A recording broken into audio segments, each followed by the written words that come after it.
Hi everyone, can everybody hear me okay? Hello, hello, hello. Turn it up a little bit. Up a little bit. I'll try. That's on full blast, so you may have to come around a bit closer because I'm limited here. Right, so firstly, thank you. I know I said this earlier, but thank you to everybody who's came out today. I'm far away from the mask. Yeah, so thank you to everybody who's joined us today. Hopefully you've came here because you understand how important it is that we get this farm closed down because of everything that we found during our undercover investigation. So I'll try and keep this fairly brief, but I just want to go into exactly why we're here and what our aims are.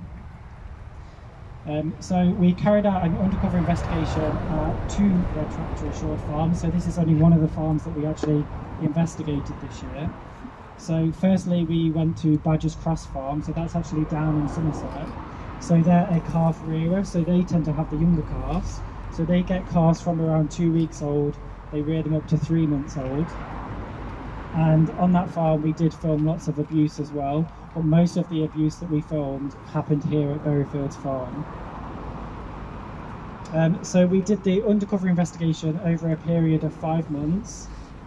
This enabled us to see exactly what the day-to-day lives of the cows, what the lives are and what they actually go through. Obviously the farmers were unaware that we were doing an investigation, so everything that we filmed is just normal day-to-day. Obviously the abuse wasn't amped up or anything. So why did we choose Berryfields Farm? So firstly, this is a mega farm. I'm sure you've seen already, but this farm rears 4,500 cows every single year. So compared to a normal beef farm, it's around 10 times the size of a regular beef farm. So it's an industrial scale farm, much larger than any normal beef farm. It's also a zero grazing farm, meaning that although we're surrounded by green fields, these cows never go out to pasture at all. So I mean, as we know, grazing on grass is one of the most basic instincts for any cow. So they're restricted inside filthy concrete pens, pens which were never cleaned out during the entirety of our film. So this farm also use high concentrate feed. They're not the traditional diet, use high concentrate feed. Basically, get these cows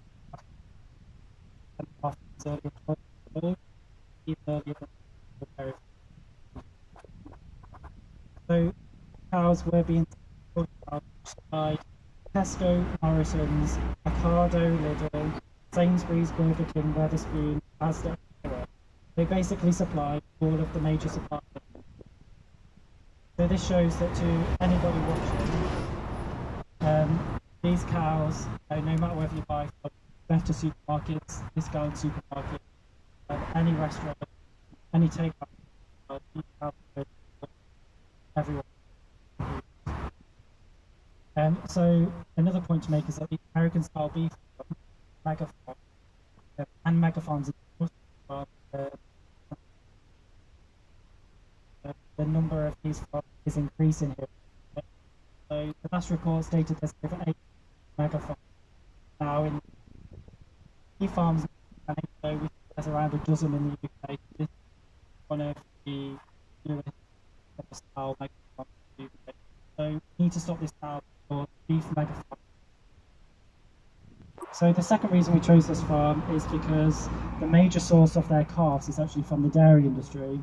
So many activists believe, and many members of the public believe, that male dairy calves are shot on the farm or exported overseas. But actually the majority of all male dairy calves in the UK are sent onto beef farms for fattening. So over 1 million every single year are taken from their mums on dairy farms and sent to farms like this for fattening. So that's 1 million calves every single year, whereas 90,000 are killed on farm. So although obviously that's disgusting and awful as well, the majority are being fattened up. So this is being promoted as the kinder option for these calves. Rather than killing them at a day old or 2 days old, they enter a life of misery and then are killed at 12 months old instead. So something which is lesser known as well is that up to 60% of the British beef herd is currently made up of these male dairy calves. So basically the dairy industry is fueling the beef industry. There's an integration of these two industries, so basically the dairy and the beef industries have become one industry, and they're heavily reliant on each other, and they couldn't survive without each other. So this is one of the key messages that we want to get through with this campaign. We want to reach the vegetarians to show that if they're still consuming dairy, they're fueling the abuse at this farm. So what we filmed at this farm was absolutely abhorrent. So the conditions that the cows live in is atrocious. There was no clean bedding at all. We filmed one time that they put a layer of ash on top of the bedding to soak up some of the urine that just stays on the top. The cows lay on mounds of feces. They get pressure sores from this. Their hooves are overgrown because they cannot wear down. The cows that have wounds, we saw them go left untreated for months at a time. So again, we were filming here for 5 months.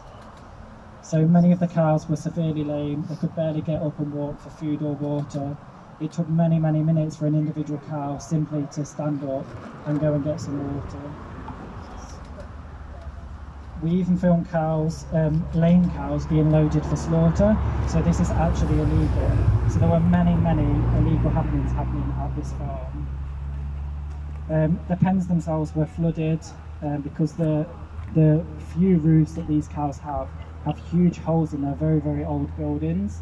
The guttering leaks, the drinkers which are contaminated and filthy, they're also overflowing. And many of the cows which are on the outer lots, so they're in different lots and different pens, like these American style beef farms. Many of them have no shelter at all. So when it's red hot or it's throwing it down, the cows can never escape. Yeah, so basically they just live their life in a filthy concrete pen until they're 12 to 18 months old, and then they're sent to slaughter. So obviously that covers the conditions, but the worst thing that we've seen, which I'm sure has affected many of you, is that the workers here have been beating the cows on a regular basis. They throw buckets in their faces, which make the cows collapse on the floor. They kick them, they punch them, they twist their tails purposely to cause pain, and much, much more.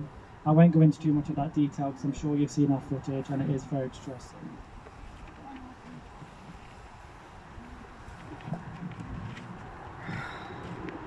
So we did get two vets on board for our undercover investigation. We like to show them our findings and get a professional veterinary opinion.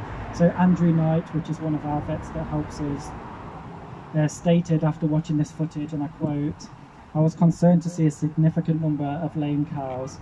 Several were non-weight bearing on affected limbs, indicating the most severe category of lameness. This is extremely painful for affected cows." He goes on to say, "Very concerning was the abuse by workers. A bucket was violently thrown at a cow's face, animals were struck with plastic piping and subjected to swearing and yelling." We know that cows are naturally flighty animals and you can gain their trust over time, which I'm sure we know when you go visit happy cows at sanctuaries.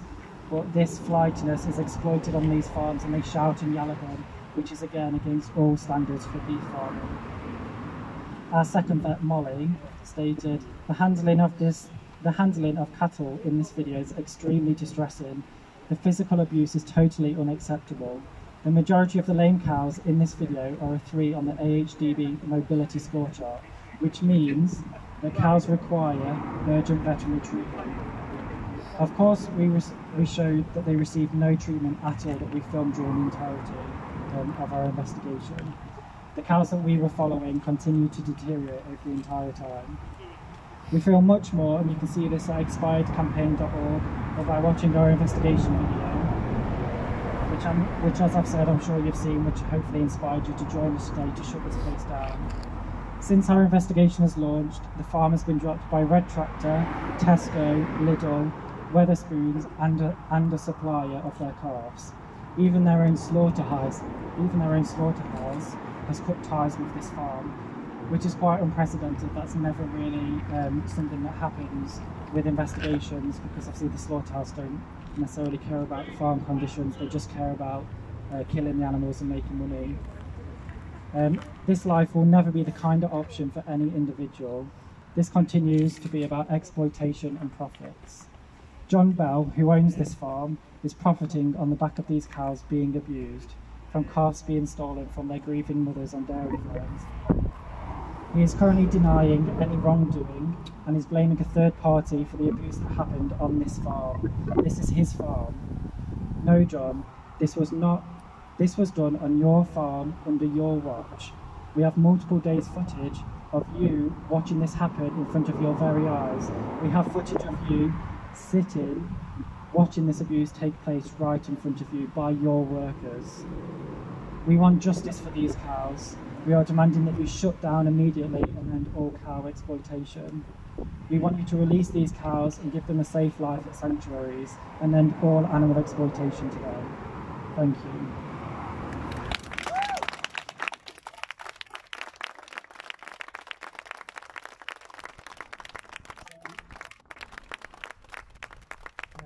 Again, thank you everyone for coming out. So what we're going to do now is we're able to gather behind one of the main banners. We're going to march down the road and go to the first set of sheds.